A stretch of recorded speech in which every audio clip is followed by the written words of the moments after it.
बदलाव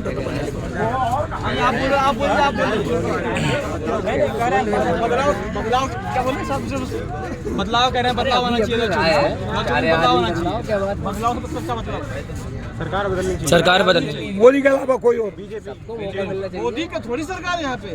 एक डेमोक्रेसी में एक पार्टी जीत के आती है 543 लोकसभा। सुनो ना, किसकी बनेगी सरकार? सुनो, जो प्रश्न कर रहे हो, ये दिल्ली शहर है, पूरी राजधानी है पूरे भारत। हाँ पता है। यहाँ पर जब एक यूट्यूबर किसी का जब इंटरव्यू लेता है, पूरा भारत दिखता है। बिल्कुल। यहाँ जितने नौजवान बैठे हैं ना, खड़े हैं लोग, कोई ग्रेजुएट है, कोई अंडर ग्रेजुएट है, 10 लाख 20 लाख भारत सरकार का खर्चा हुआ है। एक बात सबसे बता रहा हूँ भाई सबको, यहाँ पे खड़े हुए व्यक्ति को जो तुम यहाँ बोलोगे, पूरी भारत का गांव के लोग बड़े ध्यान से देखता है खेतों में बैठ के। इसीलिए सोच समझ के बोलो, और आपसे कहना है सोच समझ के प्रश्न करो। क्या हमने सोचा नहीं? आप बोलो, आप बताइए हमने क्या नहीं सोचा। आपने अब प्रश्न करो। नहीं, आप हमें बताइए हमने क्या नहीं सोचा। आप भाई, मैंने क्या बोला? आप प्रश्न करो। मैं प्रश्न कर रहा हूँ। 2024 में किसकी सरकार बनने जा रही है? 2024 में जिसको जनता सपोर्ट करेगी, सरकार उसकी बनेगी। अब यहाँ पर प्रश्न ये उठता है कि हमें किसी पॉलिटिकल पार्टी को एज ए बेरोजगार, एज ए रोजगार, as a graduate, as a पढ़ा लिखा, एज ए भारतीय, कोई आम आदमी पार्टी को दे, कोई भाजपा को दे, कोई कांग्रेस को दे। 7 राष्ट्रीय पार्टी है, 8 राष्ट्रीय पार्टी लगभग है, 42 नेशनल पार्टी है, बहुत सारी पॉलिटिकल पार्टी रजिस्टर्ड है। हमें एज ए भारतीय किसी राजनीतिक दल को अगर सपोर्ट करना है तो किन किन बिंदुओं पे ध्यान दे, ये मुख्य तथ्य होता है। सीधी सी बात। तो देखने वाली बात यहाँ पर ये है, बात पूरी होने दो। बताइए बताइए। हाँ, उसके बाद उधर नहीं। हाँ बताइए बताइए। बात यहाँ पर है कि हमें तो किसी राजनीतिक दल में क्या देखें, तो अमुक राजनीतिक दल की अर्थव्यवस्था की पोषक।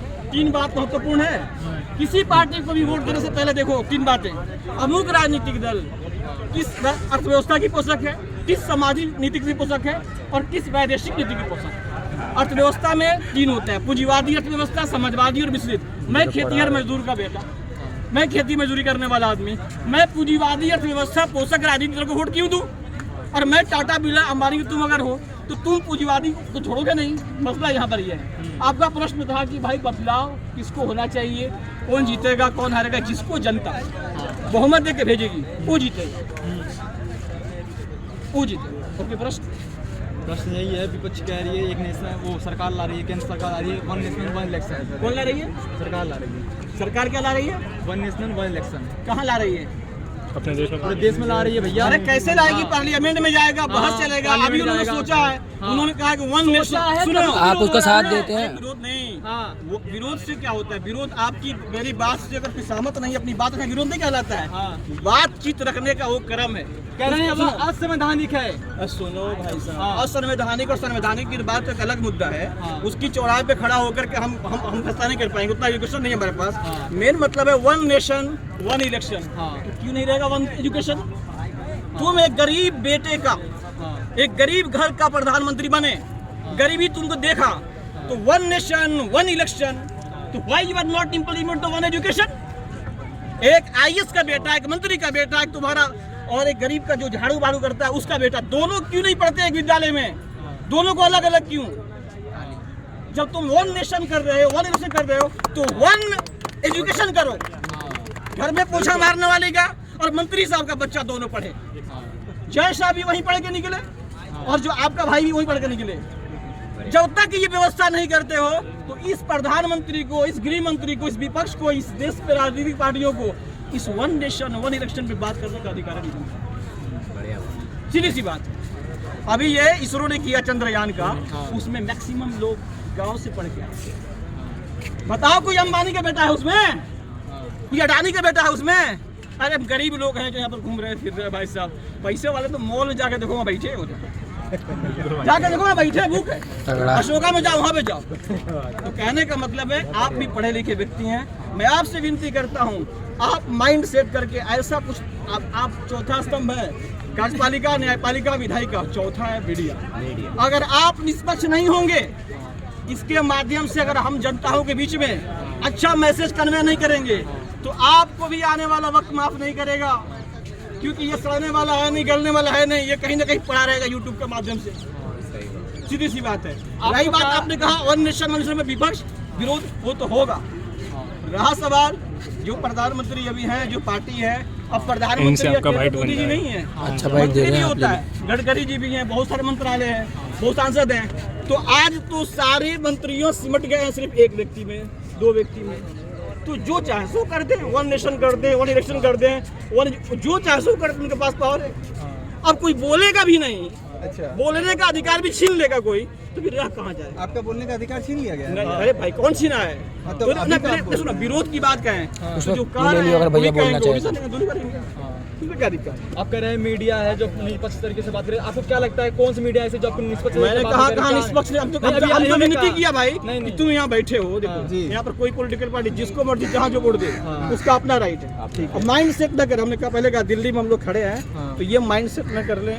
हम लोग का यहाँ पर बातचीत, आपका बातचीत पूरा गांव के लोग भी खेत में बैठ कर सुनते हैं। बिल्कुल, जिसको जिस व्यक्ति को जहाँ मर्जी वहाँ पर अपना वोट दे, लेकिन जब बात पब्लिक डोमेन में कर रहा है तो ऐसी बात करे कि लोग जब सुने तो कहे कि हाँ दिल्ली शहर में कुछ बात हो रही थी, बड़ा कंस्ट्रक्टिव बात था, सकारात्मक बात था, या कोई मुबासा और कोई तर्क वितर्क की बात नहीं चल रही। देखिए आज जब नीतीश ने बात शुरू की, सबसे पहली बात मीडिया पे कही तो जिन्हों आईना कौन दिखाता है? जनता।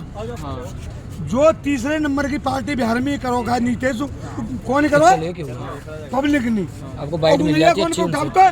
मीडिया पे मीडिया वैसे वाली मिल गई जो मीडिया तू क्या कर रहा? तू इधर मैं मुख्यमंत्री है, तू जब तक बीजेपी में रहता, जब तक हत्या कम होती, लूट कम होती, क्रिमिनल हो जाता है, फिर क्रिमिनल एकदम कुकर मुत्तन की तरह निकल वो आदमी मीडिया पर सीधी टिप्पणी कर रहा है। जिनको जो विपक्ष को काम रहेगा मात्र मीडिया टारगेट करेगा, मीडिया तो दिखा देगा जब पब्लिक बोलेगी। मीडिया डोरी दिखा दिया क्या समझना है भाई? तुम्हारा इंटरव्यू ना ले रहे, तुम विपक्ष के पक्ष में ना बोल रहे, जाके कल कह सकते हो तुम? अगर जी मोदी कह ले कल गुंजो जी कही मोदी ने जी गलत काम करो तो तुम क्या माइक उठा लोगे? माइक बंद कर दोगे और कुका कह देंगे लोकसभा माइक बंद नहीं करते।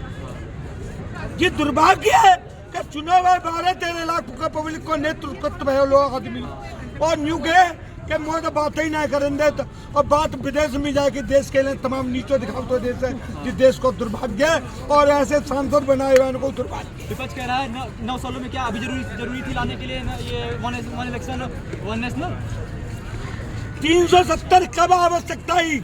370 की जब यह आवश्यकता ही, जब 50 से पहले 370 खत्म कर देनी, पर कांग्रेस अधिकार चलावत रही और न्यू कहती घिस जाए घिसी ना। मोदी जी और अमित शाह ने सांस छुटाया, सरकार की परवाह न करी, कहा होगा चुनाव जीतेंगे कि हारेंगे और कर दो। जैसे नोटबंदी में सवेरे न्यू कहते पूरा देश परेशान है गो, जब यूपी में चुनाव 2017 में तो अब जवाब मिलो। कछु निर्णय चुनाव तक न ले जाते ही, कछु निर्णय नहीं आवश्यकता होती है, वक्त आ जाता है तो कुछ निर्णय ले जाता है। जैसे नोटबंदी, 370, राम मंदिर का उद्घाटन में जो न्यू कहते सोमनाथ मंदिर चालू क्या राष्ट्रपति के थे शर्मा जी के तो राजेंद्र प्रसाद शर्मा के तुम उद्घाटन में नहीं जाओगे? ये नेहरू ने कही कि सर्कुलर देश है। आज का प्रधानमंत्री ऐसा है कि राम मंदिर में जाता है, अगर कोई मुसलमान मस्जिद में बुलाता है तो उनके लिए मुंह बहुत बढ़िया बात करें भाई साहब। और मैं आपको 2 लेवल पे समझाता हूँ बात, एक माइक्रो लेवल, एक मैक्रो लेवल। माइक्रो लेवल पे आप अपने घर को रखिए, मैक्रो लेवल पे आप अपने देश को रखिए, ठीक है?